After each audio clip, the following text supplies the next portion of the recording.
Hey guys, welcome to Storytime at the Roo Bus, a weekly podcast where we all talk about funny or interesting stories from the Bonnaroo Music and Arts Festival. I'm Chelsey. I'm Daniel. And I'm Charlotte. And Brooke's over here joining us too, but we don't know if she's going to talk or not. Hello. Oh, Okay. she's over there. So this is officially episode 1 of the new podcast. Thanks for hanging out with me and Charlotte last week as we tried out episode 0 and ironed out the kinks. We want to give a big shout out to the guys at the What podcast, Barry, Brad, and Russ, for hooking us up with some good advice and encouraging us along. Make sure you check them out. They are the OGs. They have a really good news podcast. I think they're on hiatus right now, but they're going to come back in a few months. Yeah. And Brad has a new project too. I can't recall the name right now, but he's doing a fun project where he is interviewing bands. I think he started with Moon Taxi a couple of weeks ago. That's cool. That is very cool. We got a bigger crowd on the back porch this week. It was just me and Charlotte last week, but now we got the whole crew back here and a couple of bugs that are getting in my ear too. You guys, I want you to do me a favor. Chelsey, you are new on the podcast this week. Can you introduce yourself and tell us a little bit about your Bonnaroo career? Okay, my name's Chelsey. Obviously, I just said that like 30 seconds ago. But I do a lot of, photography and stuff. I was the media photographer last year. That was a lot of fun. And I did, my favorite shoot was actually Gambino, which I'll talk about that later because that has to do with my story. But that's pretty much what I do. I'm a photographer. Love it. Been doing it for a while. So tell me about your photography business. I know you've been pushing that in the past year. I pretty much do everything. I do music, weddings, engagements. I just recently started getting into food photography, and that's been a lot of fun too. So Because you get food stuff. You get to picture it and then eat it. Yeah. Well, I mean, I don't want to eat everything because then I'd be like 300 pounds. But still. Still, though. Yeah. So this week we've got a couple of funny stories that some listeners have sent along. Actually, we've got one amazing story that our buddy Nick has sent along that we'll get to in a moment. And then we also have a really awesome story from Chelsey. You heard her talk earlier about the story surrounding Childish Gambino from this past year in 2019. But I thought we would talk a little bit of news first. Since Exit 111 in Manchester is coming up in just 3 weeks, I thought I'd ask you guys, what do you think about what's going on with that? What do you think, Charlotte? I mean, it's not really my jam, personally. You know, I'm not really a huge fan of that kind of music. I'm interested to see what type of crowd they have, like how it goes for them to have other events on the farm. The only other event that the farm has had that I know of, they had like a warrior dash or something one year. But other than that, I don't know of anything that they've had there. So I'm just interested to see how it'll turn out for them. That's it as far as I know, that warrior dash. I think, also there was Ichiku back in the day in 1999. It was kind of like the proto-Roo. Yeah. So Chelsey, would you ever go to Exit 111? What do you think about it? I'd take pictures there, but I probably wouldn't. I feel the same way as Charlotte. Like, it's not really my jam. I looked at the lineup, and there's a couple of bands that I would be interested in seeing. But I think for me, the one thing that makes me not so interested in Exit 111 is there's not really a variety of stuff. When we go to Bonnaroo, there's a little bit of everything. Yeah, exactly. There's, hip-hop, and there's EDM, there's rock music, at some years there's been jazz, I mean, it's targeted to a specific audience. Where Bonnaroo tries to cast a wide net, it's casting a little bitty net, so... You can tell that they're expecting a smaller crowd. I looked at the map for Exit 111 today, and they're utilizing maybe like only half of the campground space. Oh, yeah. I hope it does well, though, because the fact that additional events are happening at the farm, it has been why we've gotten new stuff like barns in the campgrounds. Yeah, that's true. And a water line. Right, that's why they're bathrooms. putting in new infrastructure for that. Yeah.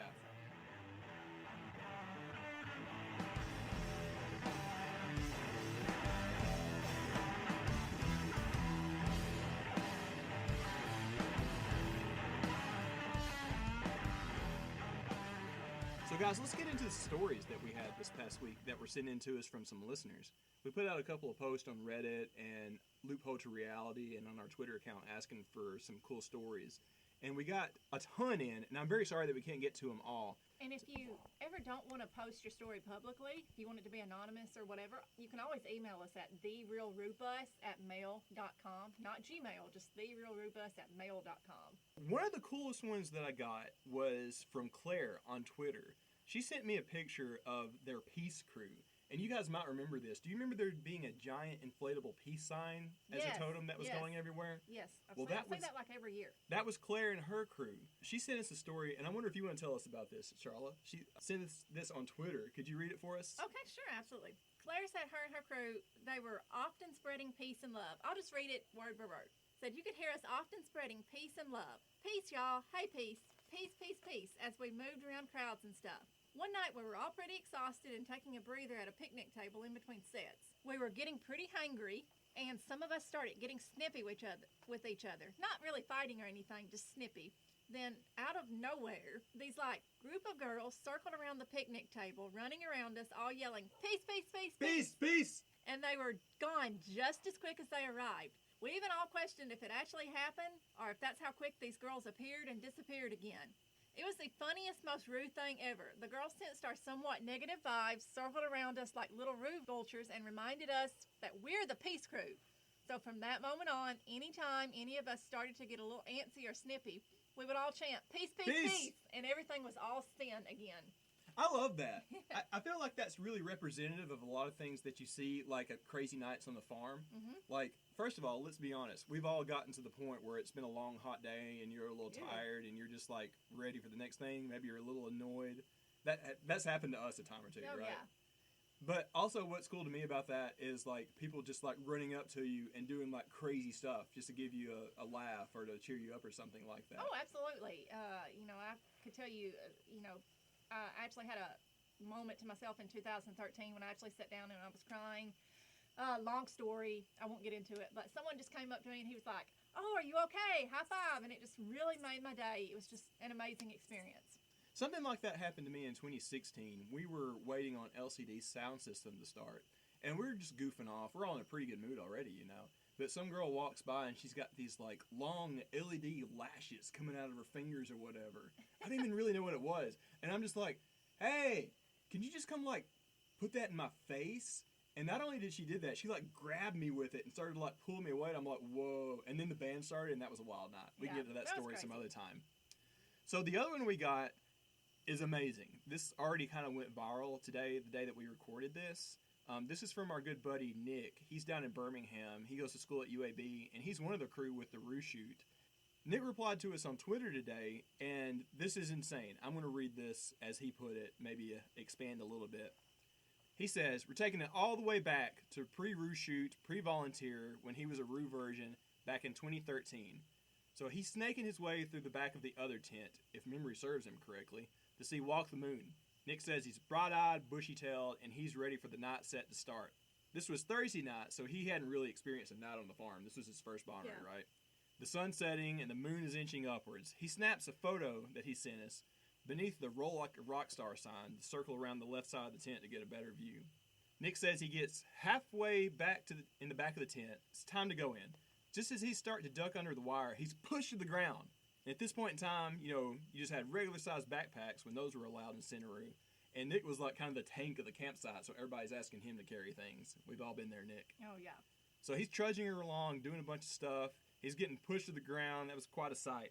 He looks up, and there's this massive dude. He says he's 250 pounds of pure muscle, maybe more. He's in black jeans. He's got on a tucked-in, button-down shirt, and he's walking over him. And he thinks, this is not typical Bonnaroo wear. It's not something that somebody would wear in Centeroo. Especially because that year was really hot. It got up to around 100 degrees that year. I mean, you were there. Do you remember that? So this bodybuilder bro barely looks down at him. He's really mad. He says he's brushing off the dirt off of his shoulder, and he feels a hand on his shoulder. He's thinking it's the older dude bro coming back for seconds. Yeah, so he's on the ground by this point. Yeah. He looks around and he looks up, and it's an older guy, in his 70s, maybe even older. And he's kind of disoriented. He didn't recognize him. Then he remembers, and he's like, "Why am I here? Who is the headliner that helped him decide to buy a ticket?" He's looking up, and he's looking right in the face of Sir Paul McCartney. He says Sir Paul helps him to his feet. He can't talk. His mouth is wide open, and he's just staring. And he says he gets up, and Paul looks him up and down, gives a nod of approval, and says, "Should I try to do his voice?" No. I'm going to anyway. No. "Sorry about my bodyguard. Hope I see you in the crowd tomorrow night, and happy Roo." He says Sir Paul leaves for the VIP viewing section, but not before he kind of looks at him and is like, "Shh." Everybody around him is buzzing and whispering. One guy turns to him and says, "Dude, you were just touched by a Beatle. Happy Bonnaroo, dude." And that's when he knew Bonnaroo magic is real. Oh. This went amazing. crazy viral today. Nick, that's amazing. amazing. I was telling Nick, I texted him earlier today, I was like, dude, something similar happened to me in 2013 too. Like I ran into the Lumineers, but that's a whole nother story. Yeah, we'll tell that later. We'll tell that later. But it's like, that's just Bonnaroo magic, man. Okay, so every time you go to Bonnaroo, there's always like the chance that you're going to run into a celebrity. I mean, I've ran into tons and tons of celebrities. But to run into a headliner like that is just like 1 in, 100,000 chance. I mean, it's just crazy. The only thing that I can think of where something like that happened to us, we were in New Orleans. We were going to Voodoo Fest. 2 years ago, I guess? Oh, yeah, I remember this. Yeah, we're walking around in the French Quarter, and I ran into James Murphy from LCD Sound System. Okay, next up, we got a really funny story from Chelsey.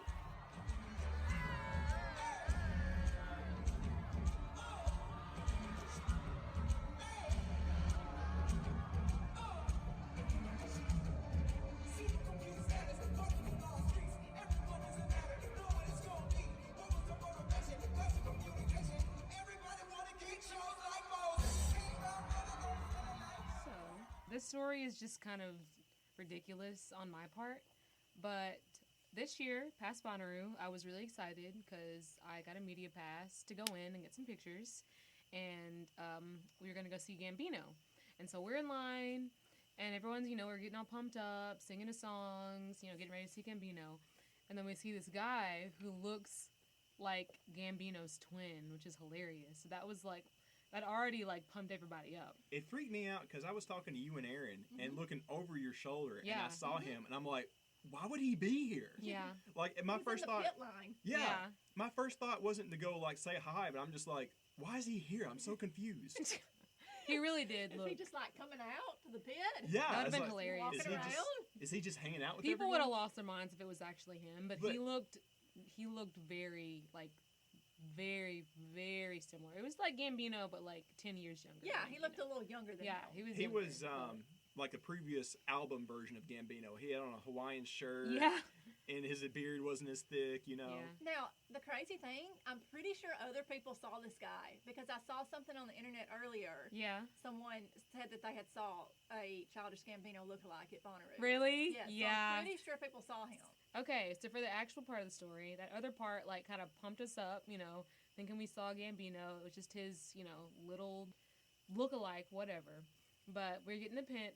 And this story is more of it's funny for other people, but kind of embarrassing for me, but I'll just tell it because people thought it was hilarious.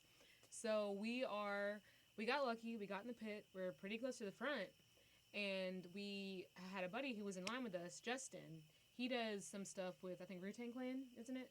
I think so. Or something. The funny thing about him He's a photographer at Bonnaroo too. Yeah. He does stuff.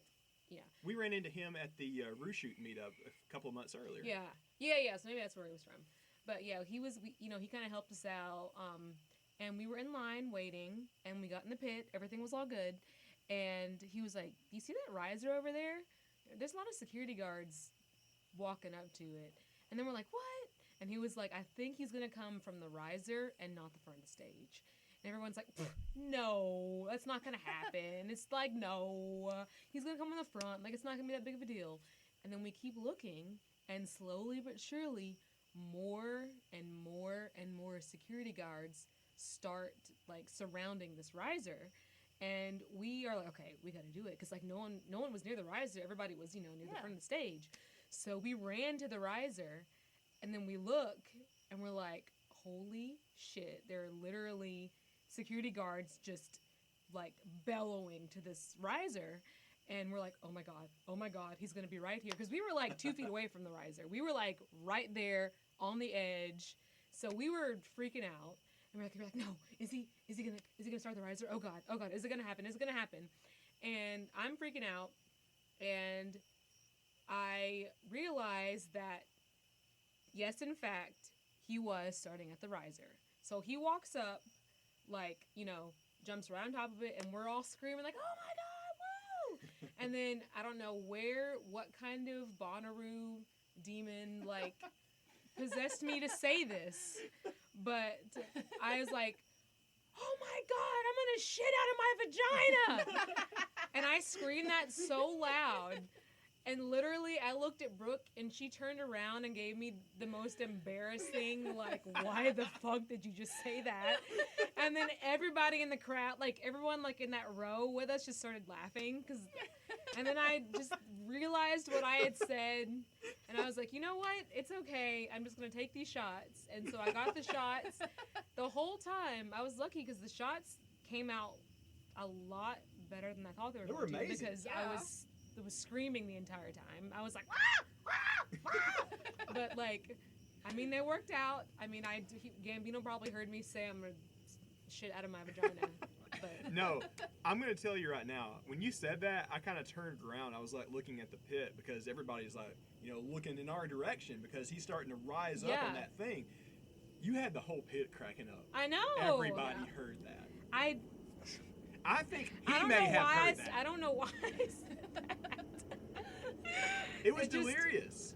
Yeah. And it's funny because, like, I've done a lot of shows. I don't really freak out about celebrities that much. Like, I've ran into celebrities in the backstage. But, like, Gambino knows how to put on a show to where he just looks like a god. Like, he just knows how to do that. Because when I got some other stuff, like, it's fine. Like, I've been very, like, cool as cucumber, whatever. But, like, Gambino, like, it's a whole different ballgame. Oh, yeah. That whole thing was amazing. Starting out from, like, when he, like, rose up, like, 50 feet in the air? I don't know. Yeah, and also, too, having that happen with him being able to sing that well live and just, like, hearing that live and then hearing a song that you've never heard because it's, like, it's only done live. And so you hear that and it's just, like, Brooklyn, what was the name of that song that he only does live that hasn't been published? Rider in the Dark? Human Sacrifice. Is that it? No? You can find that on Spotify easily. Doesn't it go like One is Brighter in the Dark? Yeah. Or something like that. Brighter in the Dark or something. Yeah, We'll find it's that. really But good. that was great. I don't think you can find it. You can't, yeah. You can find like people recording it, like recordings of it from a YouTube video, but like you can't find an actual no. I remember he said He only this is live performs only. it. Yeah, he only performs it live. Yeah. That was amazing. Uh-oh, Cornbread the dog has joined us. But I remember that night, it was like we were on another planet. So I'm standing behind him. He's facing the rest of the crowd, like away from the what stage. And I'm holding up the Ricky the Cat totem. And I realize everyone is looking at Ricky the Cat right now. Yeah. Everyone, because he's right behind Gambino. And I swear, he came back up for a second section at the riser later. He turns around, he looks at everybody in the pit. He looks at me and he sees Ricky the Cat. He kind of shoots me like a look, like. I remember hey, that face. Yeah. He made a face at you. It was funny. He saw my totem and he's like, "Hey man, that's cool." Like he said that with his eyes. With his eyes, okay. Sure. Follow-up story. Sure. Here's a follow-up short story. The same thing kind of sort of happened to us 2 days later with the Lumineers. Remember? What do you mean? The Lumineers had their own riser as well. Yeah, and Brooke was like, no. I was like, no, we're up front. We got a really great squad. And Brooke told me, she was like, no, come over here. I know what I'm talking about. It's going to rise. And literally, lo and behold, not only did that stage rise, but they got off the risers, and I was literally in the crowd just chilling with Wesley from the Lumineers, like, right next to me. He came down and from I the got riser. some great shots from that. And he walked through the crowd, like right next to us, and ran over Charlotte's shoes. Yeah, I'm taking off my shoes because they were hurting my feet, and he crushed them, so. He didn't know. Thanks. Wes, if you're listening to this, it's okay. We forgive you. Moral of the story for both of these, get in the pit for your favorite artists. Oh, it's yeah. worth the wait. Yeah, For it's your favorite definitely one, worth the yeah. wait. Yeah, I waited 8 or 9 hours to get in the pit for U2 back in 2017. Worth it.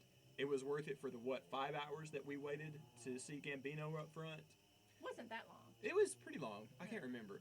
Oh, something else I'll say. There was a story that was sent in to us, this guy and his buddy that made it into the pit for the late night fish show after that Gambino show that same night. Didn't have to wait at all. He just wandered in there at the last minute because there was space in there for everyone. Wow. Don't be afraid to try for the pit. Oh, yeah, never be afraid because I see so many shows like that. A lot of people at Bonnaroo don't know what the pit line is. And I see questions about it. They think it's like a VIP thing because if you've never been before, you don't know. You're not going to know. So I see so many shows where they'll let the people in the pit, but then people will just walk up in there. Yeah. Especially at the witch stage. I see that all the time. I remember we could have walked right in for Tame Impala in 2016. Oh, yeah. There's been a lot of shows. If it's not a headliner, you can probably walk into the pit. even if it's as crowded as it was this past year. I mean, they let something like 2,000 people in there. I mean, it's like a crazy number. I don't know exactly. Yeah. It's like a crazy number. What's your favorite pit show you've ever seen? Show from the pit. M83 was really good. Yeah, that was Mine fun. was Gambino still. Well, yeah, Like, I probably haven't had Gambino. any other. Yeah. Like, that to me was probably, like, my best Bonder. And I've seen some incredible. Like, the Lumineers were amazing, too. Mm-hmm. But, like, Gambino's just. Holy shit. I don't know. It was amazing. My favorite show I've seen from the pit was U2, because that's one of my U2, favorite yeah. bands. That was incredible. And then number 2, Gambino. I'd have to think about number 3. Maybe that M83 show that you talked about. We were close enough for McCartney that year. Me and you were like right behind the rail of the pit at the wet stage. That was incredible to be Yeah. that close to Paul, to like actually see him with your own eyes and him like joking around Oh, about yeah. stuff, you know. That was so fun. Nothing's ever going to top that. That was the best show ever. I think that'll wrap it up for this week, guys. This was a pretty fun show.